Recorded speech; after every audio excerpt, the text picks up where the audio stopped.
don't plan stuff out on mine. You know what I'm talking about. Like that. Not that you were going to.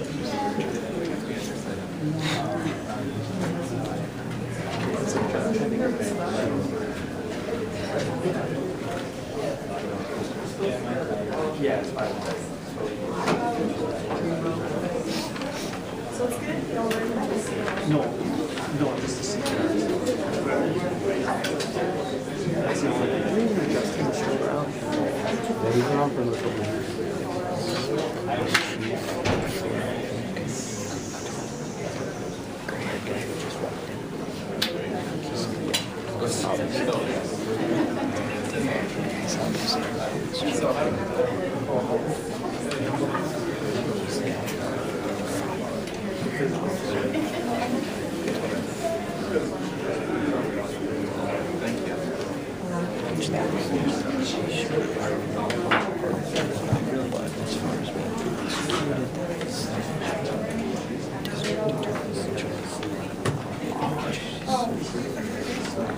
She's like one of the longest there and listening to the most about it. She was asking me if she was air tell.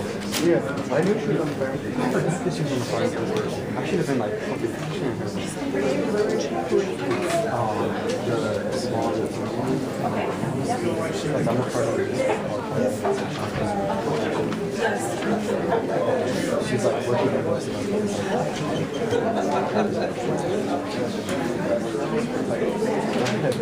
She was on it. I mean, I come to this like I so I don't know that I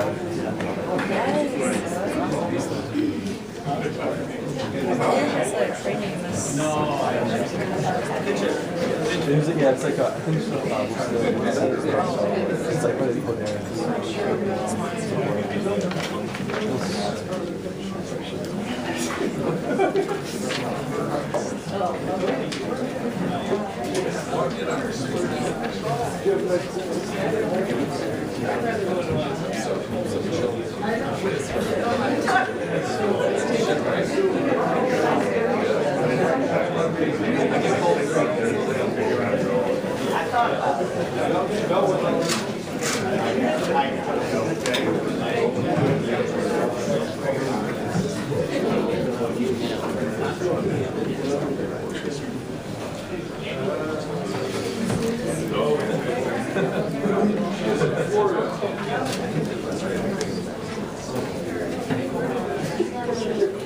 Yeah, you see that?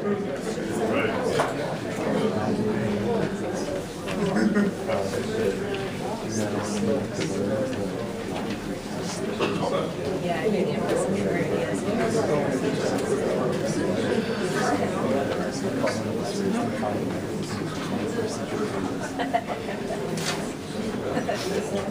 I didn't know well. I was comfortable.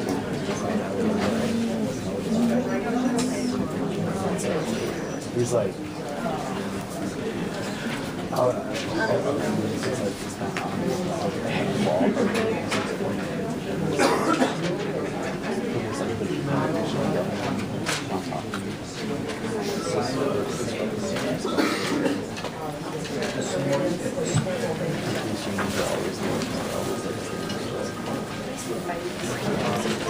Just no matter what.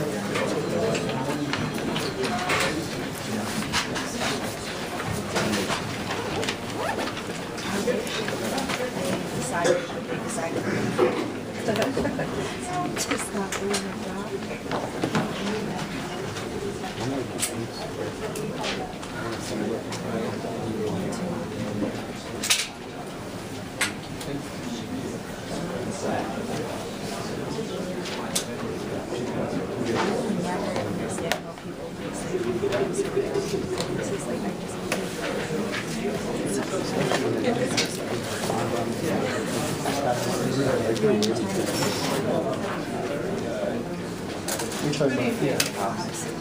This is a continuation of the January 8th, 2015 meeting of the Fire and Police Commission. We met earlier in closed session. Present are Commissioners DeVogus, Cabrera, Wilson, O'Hare, Hine, and Morgan. Also present representing the Fire Department is Chief Mark Volping, and representing the Police Department is Chief Ed Flynn and that's Armstrong, thank you. I will remember that. There's Val, right back there. And also we have Vince Mashala, counsel from City Attorney's Office, counsel to the commission. And we'll proceed with the agenda. I just want to provide some updates and information before we proceed with the agenda that might help with people that are here to speak tonight. First, I wanted to say there have been some questions about our ability to hear any information or have any ruling over the duty disability hearing for Officer Manning. That is not within our jurisdiction. We do not have anything to do with that. So I'm just letting you know that is not for us to hear or make any decision on. We also, and I know we have discussed this before, that individuals have asked to meet with either commissioners or the commission in a separate meeting, and we can't do that. We can't, we abide by open meeting laws, and also because all of us are subject to be part of the Officer Manning appeal hearing, we can't meet with anyone who might be concerned at all with the issue or can jeopardize the panel. So just letting you know also about that issue. We will be scheduling the Manning appeal hearing for the first week in February. We don't have a specific date yet. There will be more information to come, but the hearing will be scheduled for the first week in February. Also, to let people know, we do have room 301A available for overflow. If people want, if there is a feed in there, and you can watch the meeting from in there. We will have public comment time today at the end of our business. Public comment, you must sign up for public comment, and in 301A is the area where you can sign up on a sheet to speak. Everyone will be limited to 2 minutes so that everyone has the opportunity to speak tonight. And I think that is all of my updates for right now, so we can proceed. And I need a motion to approve those, please. Second. It's been moved and seconded. Any further discussion? Hearing none, all in favor? Aye. Opposed? Motion carries. We also need to approve the meeting minutes from the December 4th, 2014 meeting. Second. It's been moved and seconded. Any further discussion? Hearing none, all in favor? Aye. Opposed? Motion carries. Also, just want to let you know that we have the decision and order from the United States District Court relative to Richard Shane versus the City of Milwaukee, and I understand he has appealed that decision. And then next, under new business, we have been asked by FPC staff to determine whether the commission can accept applications from certain former department members. And commissioners, do you have a motion for that? Yes, I would move that for the applications that otherwise comply with the commission rules, that the commission staff whether the commission staff permit the filing of those applications for further review pursuant to regular application processes, including the regular process for review of good character and fitness. Thank you. Do I have a second, please? A second. It's been moved and seconded. Any further discussion? Hearing none, all in favor? Aye. Opposed? Motion carries. Next, we have our police dispatcher eligible list, and I do need a motion to approve that eligible list, please. Move to approve. Second. It's been moved and seconded. Any further discussion? Hearing none, all in favor? Aye. Opposed? Motion carries. Next, we have requests from Chief Mark Rolfing to promote HEO Douglas Peace to the position of Vehicle Operations Instructor. Move to approve. Second. It's been moved and seconded. Any further discussion? Hearing none, all in favor? Aye. Opposed? Motion carries. Congratulations.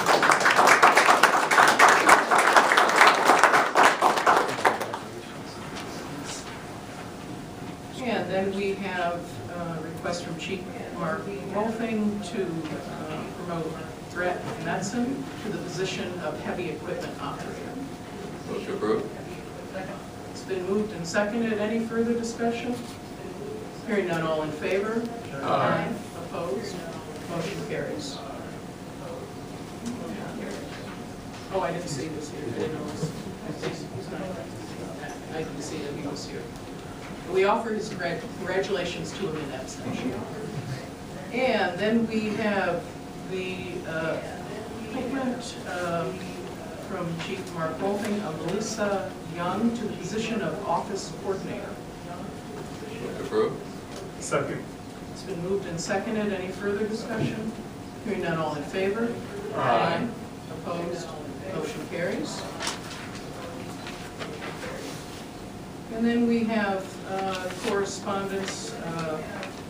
Firefighter Manuel Rodriguez has been granted a medical leave of absence. Fire Cadet Deontra Woods has returned to duty. He's unpaid military leave.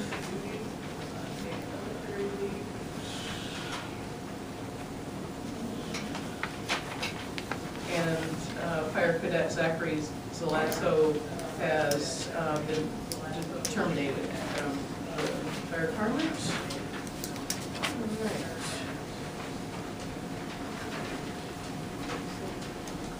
That is the end of our fire department business. On to police department business. Request from Chief Flynn to promote Francis Mastro Giovanni to the position of police district office assistant. Move to approve. It's been moved and seconded. Any further discussion? Hearing none, all in favor? Aye. Opposed? Motion carries. And we have correspondence regarding extension of the probation period for Detective Tiffany Skoneskis. We also have correspondence regarding the request to use contingency police officers. And then we have a request from the chief, or correspondence from the chief. Oh wait, sorry, these have to be approved. Sorry, misreading my notes, I apologize. Let me go back here. All right, excuse me. Let's go back to item 7B. We have a request from Chief Flynn to extend the probationary period for Detective Tiffany Skoneski. Move to approve. It's been moved and seconded. Any further discussion? Hearing none, all in favor? Aye. Opposed? Motion carries. And sorry, then we have item C, correspondence from the chief requesting to use several officers from the contingency list. Move to approve. It's been moved and seconded. Any further discussion? Hearing none, all in favor? Aye. Opposed? Motion carries. And then lastly, we have a request from Chief Flynn to rescind 4 officers, officer candidates from, that they did not qualify or withdrew or did not qualify for the position of police officer. Michael Shalley, William Need, Stephen Kyler, and Sean McNeil. Have a motion, please. Move to approve. It's been moved and seconded. Any further discussion? Hearing none, all in favor? Aye. Opposed? Motion carries. And that, as far as I know, is the end of our regular business, and now is the time for public comment. Again, each person will be asked you to come up to the microphone. Please state your name, and I will time you, and you'll be given 2 minutes to speak. Our first speaker is Chris Amity.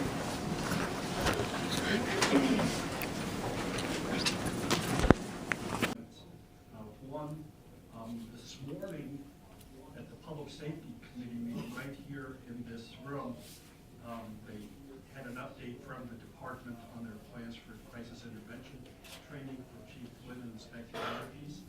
And it's great to see that be expedited, and I think that the mayor, the department, the Greater Milwaukee Foundation, the Hamilton family, and anybody who had anything to do with that expediting the crisis intervention training should be commended.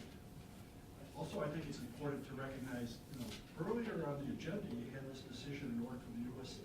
District Court to machine teach. Remember, this is the guy who punched the woman with the car, and you upheld the chief's discipline in that case after a little back and forth.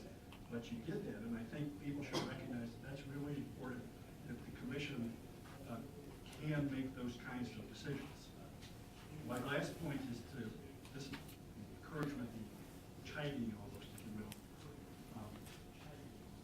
In 2011, 2012, 2013, the commission, under Mr. Tobin's leadership, got Professor Steve Brandel at the University of Wisconsin-Milwaukee to do an analysis of use of force. We had use of force analysis reports. I'm hoping that one was done for 2013, and I'm hoping that it will be released soon, because it's very important, and it has some new information about the expansion of covered offenses. And so for the sake of transparency, et cetera, I think it's very important that we hear about that. Thank you. Next is Reverend Steve Jerby.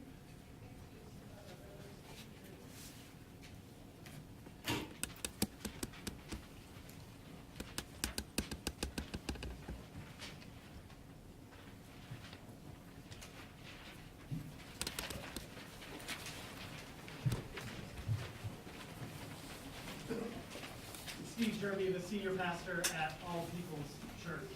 Now I begin by saying that I am thankful to hear at least the week in which the hearing for the appeal of Christopher Manning was heard. We've been anxiously waiting for that date. But tonight I want to speak about leadership in this city that have spoken of those who come out to raise their voices and their concerns, the names that have been called, the way that we have been disparaged in the media and in meetings behind closed doors. It is unacceptable. If there is any word that should be used for those who will come out, even on a night like this, let me suggest this one, and that is that we are radicals. We are radicals because we have been radicalized to the point where we cannot remain silent, where we are radical in our desire to change the system that brings us forth to cry for justice. And at the root of that word, the Latin base of that word is the root, and so we are interested in the root problems involving Dontre Hamilton's case, but we're also interested in the root problems that are tearing apart this city, and that we are coming out so that the voices of the people may be heard. We need every step of the way for this to be an open process. We need the community to be involved in the hearings. We need to be able to hear the evidence to represent the desires of the people. And we need the commission to recognize that we will be here. This is your new norm. Choosing this room for tonight's meeting, you better all be thanking Jesus that we had a snowstorm, because there wouldn't have been enough room, and that's unacceptable when the city's involvement, the community's desires are so great.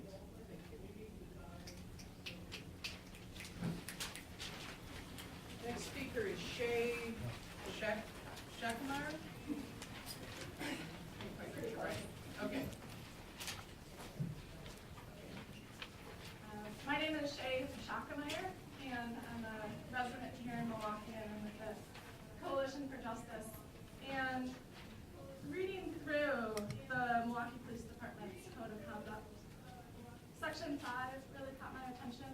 And I was raised in a religion that taught me that every person has inherent life and dignity, and to seek out the truth and meaning in life, and to fight for justice, and know that there's equality, and to seek that in this world. So Section 5 in the code of conduct for MPD is in regard to respect. And it says, "We hold life in the highest regard. We treat all citizens and colleagues with dignity and respect, and are fair and impartial as we perform these duties." That didn't happen in the case of Dontre Hamilton. And so we're going to keep coming back here today until we see the city of Milwaukee taking steps to bring justice to him and his family and all people in Milwaukee. Because this case is more than just about Dontre. It strikes at the core that segregation and racism is rampant in Milwaukee. And we're going to keep standing up and speaking out until we change that. And so I urge you, commissioners, to take the opportunity and in the positions that you have to do what you can to bring justice to the Dontre and the Hamilton family. Because you have the opportunity, and it's also your responsibility.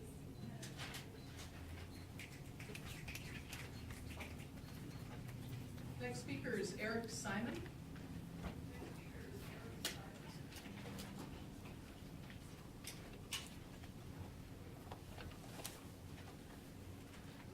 My name is Eric Simon. Standing PA Coalition in Milwaukee, looking for accountability in what I see and others see in misconduct in men's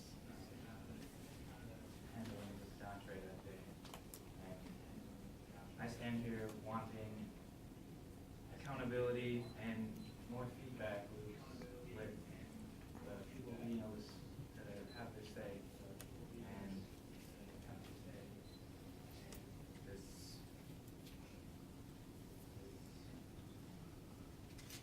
sad to me that not more people could show up today, but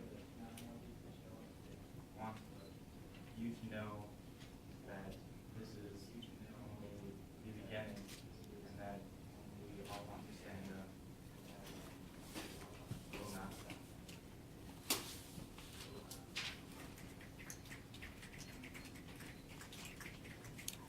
Next speaker is Danielle Meyer.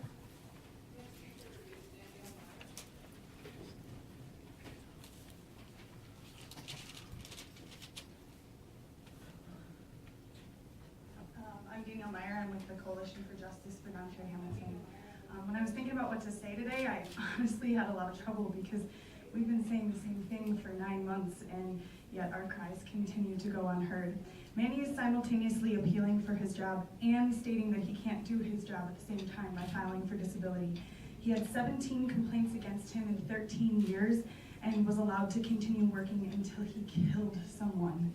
The fact that he's still working or that he's walking a free man is insane, let alone letting him back into the streets with a weapon. And the other part of this, his hearing isn't open to the public, despite the fact that the result of this hearing has a tremendous impact on our community. We're demanding that you hold a public hearing for you, the commission, to hear us and to take our concerns into consideration when you make this very important decision. This body is here, this body, the commission, is here to hold the police department accountable and to protect the community from police overreach. Do the right thing. Do your job. Hear your community and uphold the termination of Christopher Manny. Thank you.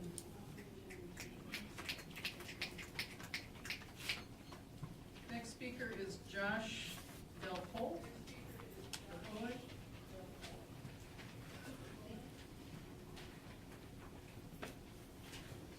My name is Josh Lepole. I'm speaking with the Coalition for Justice. Just off the bat, I don't think Christopher Manny should be reinstated. 17 But I also want to go with the statements that several members of Milwaukee County Council just made in regards to expanding the Fire Police Commission from 7 to 9 members.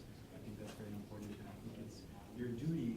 We live in a time right now where there is a lot of attention towards policing, and there needs to be changes with policing as a whole, and we need to have more community accountability. And I think the statements that everyone says shows that we're not going away, and the community is not going away, and we're going to keep on pushing and pushing until the community has a voice over the actions of police officers and has more direct accountability. So I believe it is your job as the Fire and Police Commission to try to help us community to create a community board that actually has real consequences for police agency and can hold officers accountable. Lastly, I really want to see the creation of an early warning system to monitor individual officers. I'm sure something like this exists, but it obviously needs to be better. I myself had an incident with an officer where I was tackling filming him. I filed a complaint with the Fire and Police Commission, and a good job was done to investigate it, but unfortunately it was prior to the rule change to require squad cars to have their cameras on all the time, and the interaction with the police officer, him telling me, admitting that he tackled him, conveniently wasn't on the tape. So I'm just urging that, you know, as somebody who has been a victim of police misconduct myself, there needs to be more community accountability on the board. And lastly, real quick, Chief Flynn made a comment about us, the protesters, us, the people who are making statements in the justice at Fire and Police Commission meeting in November about how we don't care about violence that's happening in our city. I myself am a paraprofessional. I've worked in MPS, I've worked with youth. I was a social worker for 2 years. There are many people in this room who are standing up, who are social workers, who are teachers, who are community members, who engage with youth, who are trying to stop violence. It's despicable that you said that. You were on your phone, you could have just simply said that, you know, I'm on my phone, but your actions and your statements were Your time is up. Thank you. Next speaker is Santara Michaels.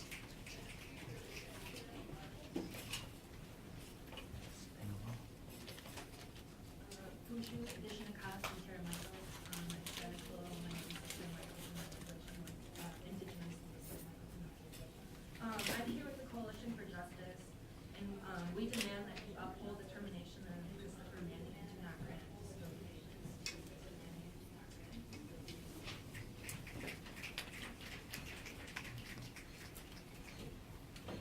Next speaker is Jim Carpenter.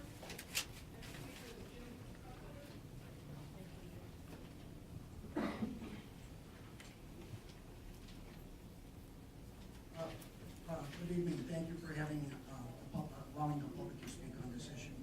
My name is Jim Carpenter. I'm an activist in the community. I'm an activist in the Democratic Party. I'm really glad that our party put out a statement saying that we are in solidarity with the Hamilton family.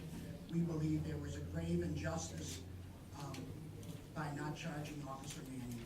That the facts speak for themselves, and a reasonable person would have this brought to trial. So those facts could be aired and the jurors could make a decision. One of the facts that came out that the Democratic Party mentioned in the statement was the fact that I heard on the steps of the federal courthouse, where it's not illegal to defend yourself against somebody who's beating you. And so that, how much of Dontre Hamilton's actions were in self-defense, that should have come out in a jury trial. And let me say this too, I do not judge policemen by the actions of one bad cop. Some of my best friends are policemen. In fact, one of my best friends is a policeman, retired policeman from another big city, and we were talking about these incidents, and he said, you know, even conservative commentators on Fox News are stating that the policeman in New York who choked someone to death should have been charged.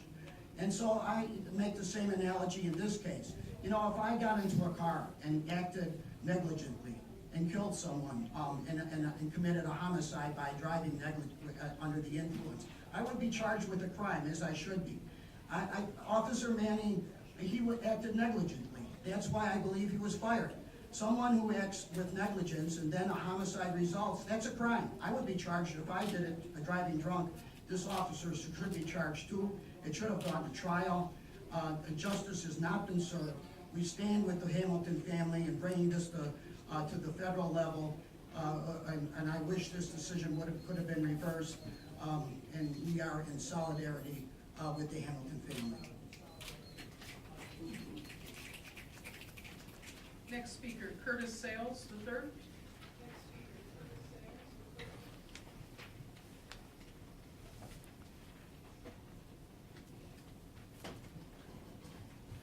So first and foremost, just want to say Happy New Year to all of you. It is a privilege that we get the opportunity to sit here again at this table this year. tragic, however, that Dontre Hamilton does not have the opportunity to sit in this room and tell his story. That he cannot be wished a Happy New Year. That his family hears Happy New Year from everyone in the city, but can they truly be happy? The decision made by the district attorney was the wrong one. And so we are coming to you today to ask you to do the right thing and to uphold the termination of Officer Christopher Mann.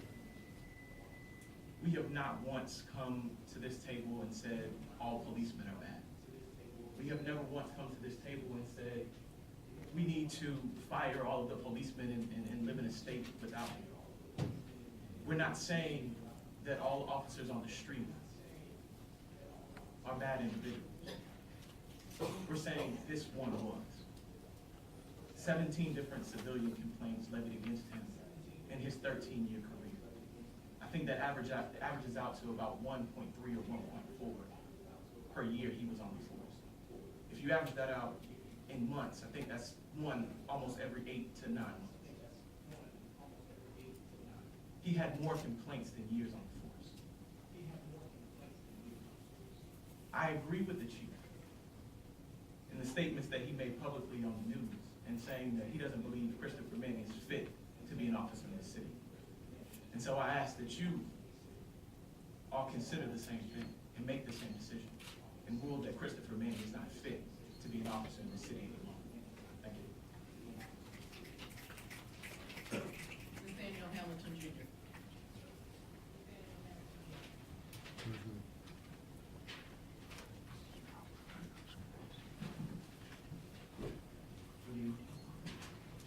So, we come here and we continue to come here because something's wrong. Something happened very bad in our city, and it's because the officer failed to follow his protocol, his training, the procedures that were mandated for him to follow. We had a police chief who saw that same thing, that if Christopher Manning would have not did an out-of-pocket search, that Dontre might still be here and be alive today. Following that, that means that Christopher Manning, who came to the park, and what he did was he initiated a problem. He caused the problem that resulted into Dontre dying that day. The district attorney didn't see that being so. The district attorney used excessive force, and that was it. We have a bad district attorney on our hands that needs to be gone from our system. We also need to make sure that if you start something, then why don't you be held accountable for the outcome of it? If I go pick a fight with an individual, I will be held accountable for the outcome of that situation. So this officer should be held accountable from beginning to end, not just the middle, which the district attorney called himself investigating the middle of the incident to the end. Dontre was beat very badly, and he protected himself against a rogue officer who didn't and haven't followed his training since he was on the force. And it's well noted that he didn't through the 17 complaints. So you guys, please look into the beginning to the end, not the middle. Thank you.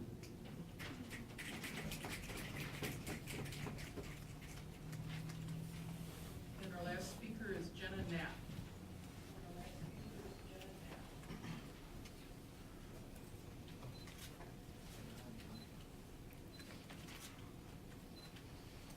Hello, I'm Jenna Knapp. I'm with the Coalition for Justice, and I first want to express a deep love to the Hamilton family. I have grown to know those people in the last 5 months, and I wouldn't be anywhere else right now. I want to say welcome back from your holiday break.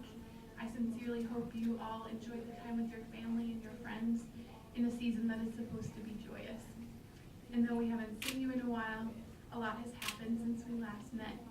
Christmas happened, holidays came and went, the new year came and went, and the decision came down. I've been thinking a lot about the lack of the holiday season that the Hamilton family has had, as well as the families suffering similar losses around the country. And as if it didn't hurt bad enough The decision not to indict Christopher Manning happened in the same week of Christmas. And the grand jury in Ferguson, Missouri made the decision not to indict Officer Wilson in the Mike Brown case just days before Thanksgiving. Tonight I want to share a bit of a speech from Pastor Steve of All People's Church that took place when the tree was lit in Red Arrow Park, Don Tre's ground zero. Let it illustrate how this fight is far from over, even as the people continue to ice skate on the same ground that holds his blood. The tradition says the Christmas tree was used because it was an evergreen, a symbol of life continuing even in the midst of winter, even in the face of death. When this tree was lit, we hope that folks remember the life that was lost and the way that Don Tre lives on in our hearts and in our struggle. We become evergreen signs, continuing the work for justice, no matter the weather, no matter the DA's decision, no matter how long it takes. We will not wither, we will not fade, we will not die. Although the struggle is everlasting, we will remain evergreen. Thank you. That's the end of public comment. We have a motion to adjourn the meeting. So moved. Second. It's been moved and seconded. Any further discussion? None, all in favor? Aye. Opposed? Carried.